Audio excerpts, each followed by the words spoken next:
जीव के जन्म का वृत्तांत।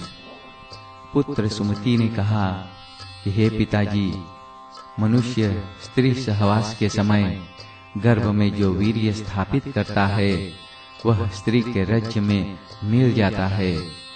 नरक या स्वर्ग से निकलकर आया हुआ जीव रज्ज वीर्य का आश्रय लेता है। जीव से व्याप्त होने पर वे दोनों बीज यानी रज्ज और वीर्य स्थिर हो जाते हैं। फिर वे क्रमश कलल, बुद्बुद एवं मांसपिंड के रूप में परिणीत होते हैं। फिर मांसपिंड से 5 अंग प्रकट होते हैं। उन अंगों से अंगुली, नेत्र, नासिका, मुख, कान आदि प्रकट होते हैं। इस प्रकार अंगुली आदि से नख आदि के उत्पत्ति होती है। फिर त्वचा में रोम और मस्तक पर बाल उग आते हैं। जीव के वृद्धि के साथ ही स्त्री का गर्भकोश भी बढ़ता रहता है। उसका मुख नीचे की ओर होता है। दोनों हाथों को घुटनों और पसलियों के नीचे रखकर वह बढ़ता है। हाथ के दोनों अंगूठे दोनों घुटनों के ऊपर होते हैं और अंगुलियां उसके अग्र भाग में रहती है। उन घुटनों के पृष्ठ भाग में आंखें रहती है और नाक उसके मध्य भाग में होती है। दोनों चूतर एड़ियों पर टिके होते हैं। दोनों बाहें और पिंडलियां बाहरी किनारे पर रहती है। इसी स्थिति में गर्भ में रहने वाला जीव धीरे धीरे बड़ा होता है। शिशु के नाभि में एक नाल बंधी होती है जो स्त्री के आंत के छिद्र में जुड़ी होती है। माता जो कुछ खाती पीती है वह उस नाल के मार्ग से शिशु तक भी पहुंचता है। उस गर्भ में उसे अनेक जन्मों का बातें याद आती है जो उन्हें बहुत खेद पहुंचाता है। मन ही मन वह सोचता है कि अब इस उदर से छुटकारा पाने पर फिर मैं ऐसा काम ही नहीं करूंगा कि मुझे फिर से गर्भ में रहना पड़े। सैकड़ों जन्मों के दुखों का याद करके वह इस प्रकार चिंता करता है। दैवों की प्रेरणा से पूर्व जन्मों में उसने जो जो कष्ट भोगे हैं वे सब उसे याद आ जाते हैं। तत्पश्चात समय के अनुसार जब वह जीव 9वें या 10वें महीने का होता है, गर्भ से निकलते समय वह प्रजापत्य वायु से पीड़ित होता है और दुख से रोते हुए वह गर्भ से बाहर निकलता है और असह्य पीड़ा के कारण मूर्छा आ जाता है। फिर वायु के स्पर्श से वह सचेत होता है। तदंतर भगवान विष्णु के मोहिनी माया उसको अपने वश में कर लेती है। उससे मोहित होकर उसका पूर्व ज्ञान नष्ट हो जाता है। इस प्रकार ज्ञान भ्रष्ट हो जाने पर वह जीव पहले बाल्य अवस्था को प्राप्त होता है, फिर कौमार, यौवन और वृद्ध अवस्था में प्रवेश करता है। इसके बाद मृत्यु को प्राप्त होता है और मृत्यु के बाद फिर जन्म लेता है। इस प्रकार इस संसार के चक्र में वह घूमता रहता है। कभी स्वर्ग तो कभी नरक जाता है। नारकी जीव घोर दुखदायी नरक में गिराए जाते हैं। स्वर्ग में भी ऐसा ही दुख होता है जिसकी कहीं तुलना नहीं।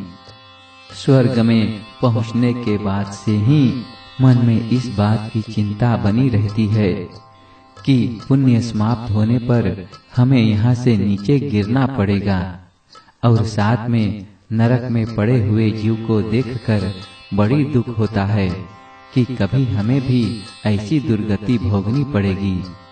इस बातों से मन दिन रात अशांत रहती है कि गर्भ अवस्था में तो बड़ी दुख होती है, लेकिन गर्भ से बाहर निकलने पर कम दुख नहीं है। जन्म लेने के पश्चात बाल्य और वृद्ध अवस्था में भी दुख ही दुख है। जवानी में भी काम, क्रोध, ईर्ष्या में बंधे रहने के कारण बहुत कष्ट उठाना पड़ता है। बुढ़ापे में तो अधिक दुख है। यमदूत द्वारा कष्ट को आप सुन ही चुके हैं। पिताजी, मैंने आपसे रौरव नामक प्रथम नरक का वर्णन किया है।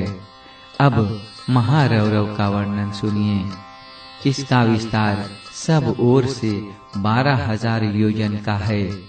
वहाँ की भूमि तांबे की है, जिसके नीचे आग धधकती रहती है। उसकी आंच से तपकर वह सारी भूमि बिजली की तरह चमकती दिखाई देती है। यमदूत हाथ और पैर बांधकर पापी जीव को उसके भीतर डाल देता है और वह लौटता हुआ आगे बढ़ता है। उस मार्ग में कौवे, बगुले, बिच्छू, मच्छर और गिद्ध जल्दी जल्दी नोच खाते हैं। उसमें जलते समय वह व्याकुल होकर भाई बंधुओं को पुकारता है, किंतु उन्हें वहाँ कौन सुनेगा। इस प्रकार उसमें पड़े हुए जीव, जिन्होंने दूषित बुद्धि के कारण पाप किए हैं, 10 करोड़ वर्ष बीतने पर उससे छुटकारा पाता है। तब इसके सिवा तम नामक एक दूसरा नरक है, जहाँ बहुत जोर की ठंडी पड़ती है। उसका विस्तार भी महारौरव के ही समान है, किंतु इसमें घोर अंधकार है।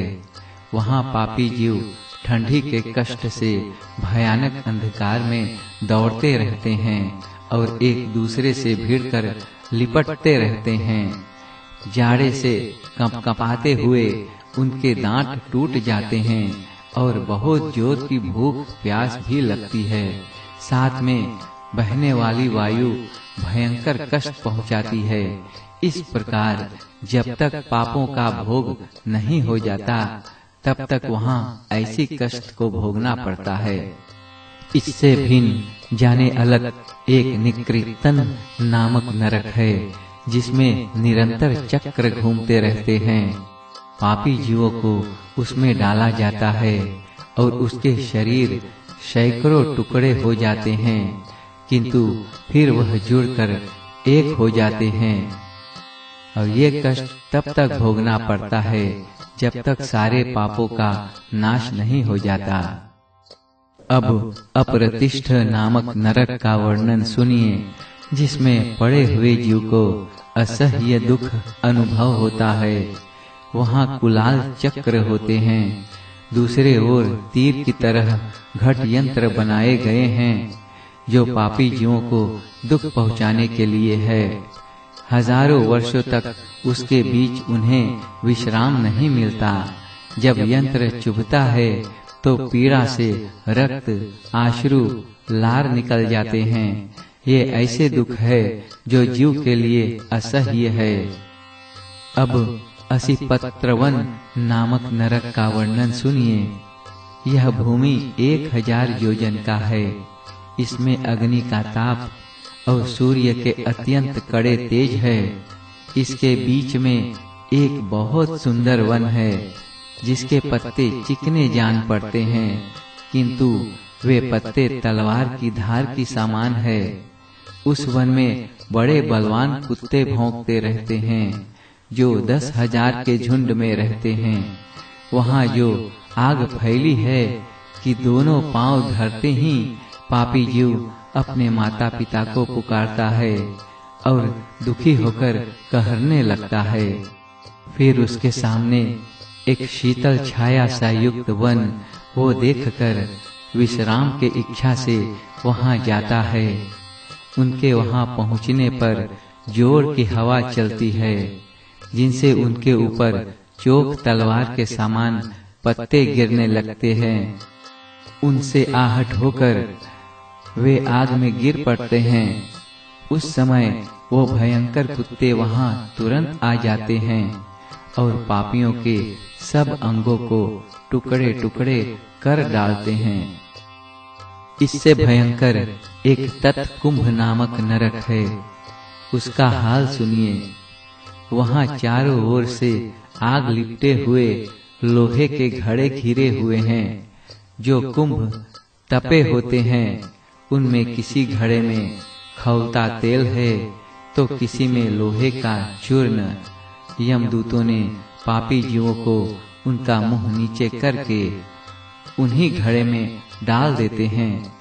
उनमें पड़ते ही शरीर छूट फूट जाता है।